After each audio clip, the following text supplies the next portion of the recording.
This is where the excitement really starts to kick in. So in this video, we're going to talk about two really popular home styles that are found here in Denver. And as a matter of fact, they're found across the country as well.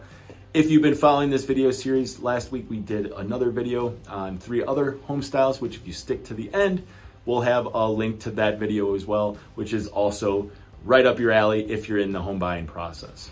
But before we get started with what style of home should I buy, do me a favor, hit that thumbs up button right now, and we're gonna jump right in to a couple different styles of these homes and break them down into what is it, the time period they were built, the characteristics of these styles of homes, the challenges that you as a buyer would face, and the locations here in the Denver metro where they're located. So without further ado, don't forget to smash that like button and let's roll. Hey there everybody, and thank you as always, Bob. Now that you all have taken the first step, and that's getting pre-approved by Bob and his team, I get to take you on a journey and go over 2 of the top 5 home styles here in Colorado as your realtor. The 2 styles we are gonna look at today are Tudors and mid-century modern homes. The Tudor home became extremely popular in the 1940s and 50s and seemed as a sort of a storybook contrast to the standard Denver square home. These Tudor style homes can be recognized by its asymmetrical shape and steeply pitched roof with brick or stucco siding, overscaled chimneys with decorative brick, narrow windows, often with diamond-shaped panels, and an overhanging second floor. Of course, we like to also give both sides of the story, so I will tell you the challenges of these styles of homes are pretty standard of what we talked about in our last video, and that is you do not have open floor plans. Back in the day when they were building houses, kitchens were blocked off from other bedrooms, living rooms, so it's not quite as open as you want, but you can always renovate that.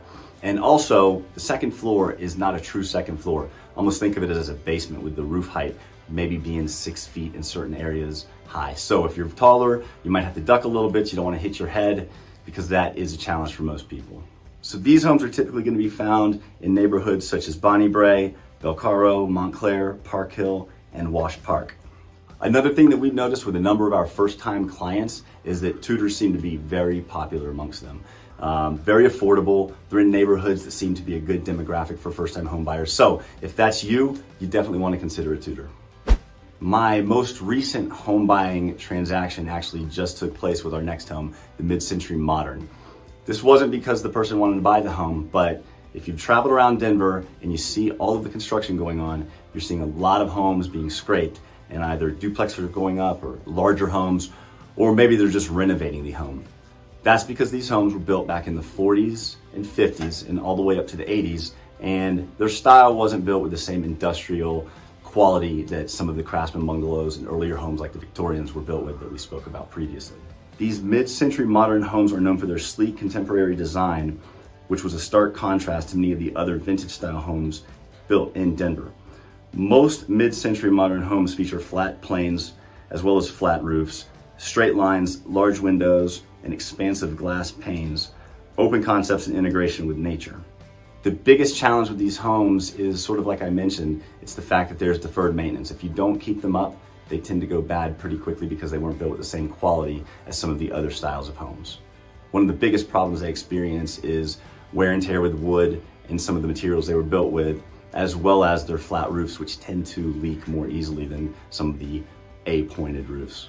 If you're interested in this style home, you will find these gems in Harvey Park, Virginia Village, Crescenta Park, and Park Hill neighborhoods. Now's the time. What kind of house of these 2 would you rather see yourself in, whether it was the mid-century modern or the Tudor? As a matter of fact, growing up, I really liked the Tudors myself. My grandparents had one, and like Tony mentioned, by far, when you got upstairs, you literally would have to walk like this a little bit to, get to the bedrooms, the bathrooms, because it is literally like a very, pitched roof with slanted walls, but really brings back memories when I do see our clients get into those Tudors for sure. And as Tony mentioned, those mid-century moderns, if they weren't kept up, boy, those scrapes, if the quality construction is done right, those scrapes and what they're building nowadays, Man, those new builds are pretty sweet. All right. The time is now. Go ahead and subscribe to the channel, hit the thumbs up button, and leave a comment. Share this video as well. When you're ready to get your mortgage financing squared away and or moving and relocating right here to the beautiful Denver, Colorado area, we've got your back. Go ahead, shoot us a call, text, even that email, however you want to get a hold of us. Again, we have your back. In addition to that, go ahead, watch one of these other videos right now, snoop around the channel, and we'll see you again when we drop that next one. Take care.